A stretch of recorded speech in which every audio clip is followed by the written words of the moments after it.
கடலும் நண்டும் ஃப்ரெண்ட்ஸா இருக்கிறாங்க. டெய்லி இந்த நண்டு அங்க ஊர் உலகம்லாம் சுத்திட்டு சாயந்தரமா கடல் கிட்ட வந்து பேசும். ஒவ்வொன்றையும் அது சொல்லிக்கிட்டே இருக்கும். கடல் ரொம்ப ஆச்சரியமா கேட்டுட்டு இருக்கும். அப்படியா அப்படியா, ஏதோ நீ எனக்கு ஃப்ரெண்டா இருக்கிறதுனால இந்த உலகத்துல நடக்கிறதெல்லாம் நான் தெரிஞ்சுக்கிறேன்ப்பா, ரொம்ப தேங்க்ஸ்பா அப்படின்னு 2 பேரும் நல்லா மனமொத்த நண்பர்களா இருக்கிறாங்க. ஆனா இந்த நண்டுக்கு ஒரு குணம் என்னன்னா, அந்த கடற்கரையில அது நடந்து வரும்ல, நடக்கும்போது அந்த கடற்கரையில அதோடைய சுவடு பதியும். அது பாக்குறதுக்கு நட்சத்திரம் மாதிரி அழகா இருக்கும். அதனால அதை நின்று அதை ரசிச்சுக்கிட்டே வரும். தன்னுடைய வலைக்குள்ள நுழையிறதுக்கு முன்னாடி திரும்பி பார்க்குமா, இந்த கடல் அலைய வச்சு அதை உடனே அழிச்சிடும். இது ஒவ்வொரு நாளும் நடக்குது. இது வரவுள்ள படக்கு படக்குன்னு அதை அழிச்சிருது. இந்த நண்டுக்கு மனசு என்னமோ பண்ணுது.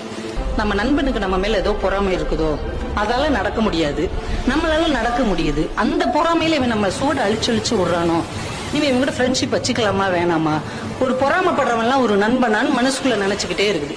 இன்னொரு நாளைக்கு இதே மாதிரி பேசிட்டு வருது, வேகமா அதை அழிச்சிருச்சு. இது வலையில நின்று முறைச்சு பார்த்துக்கிட்டே இருக்குது.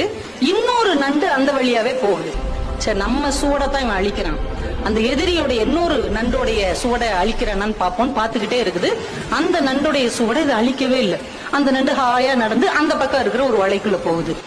இதுக்கு செம்ம காண்டாயிருச்சு. உண்மையிலேயே இவன் நம்ம மேல மட்டும்தான் பொறாமப்படுறான் அப்படின்னு நினைச்சுக்கிட்டு இருக்கும் போதே அந்த வழியா ஒரு நரி வருது. இந்த நண்டு நடந்து போன அந்த சுவடு இருக்கு இல்லையா, அதை அப்படியே ஃபாலோ பண்ணிக்கிட்டு போய் வலையில இருக்கிற நண்டை கவக்குன்னு பிடிச்சி தின்றுச்சு. இப்பதான் இந்த நண்டுக்கு ஒரு விஷயம் புரிஞ்சது. தன்னுடைய நண்பன் தன் சுவடுகளை அழிக்கவில்லை, தன்னுடைய வாழ்க்கையை காப்பாற்றி இருக்கிறான் என்ற உண்மை புரிந்தது. உடனே ஓடி வந்து மறுபடியும் அந்த கடற்கரையில் எழுதுச்சு, முன்பே காப்பான் அன்பே நட்புன்னு எழுதுச்சு.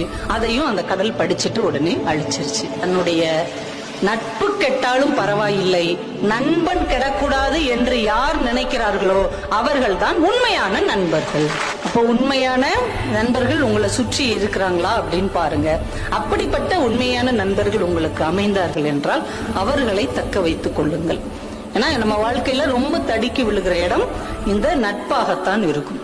இந்த நட்பு நல்ல விதமா அமைஞ்சிச்சுன்னா நீங்க வாழ்க்கையில வேற உயரங்களுக்கு நீங்க போக முடியும். அதே நட்பு கொஞ்சம் ஏறுக்கு மாறாக அமைந்து விட்டால் நம்ம எங்க போய் நிற்போம் அப்படிங்கறதே நமக்கு தெரியாது.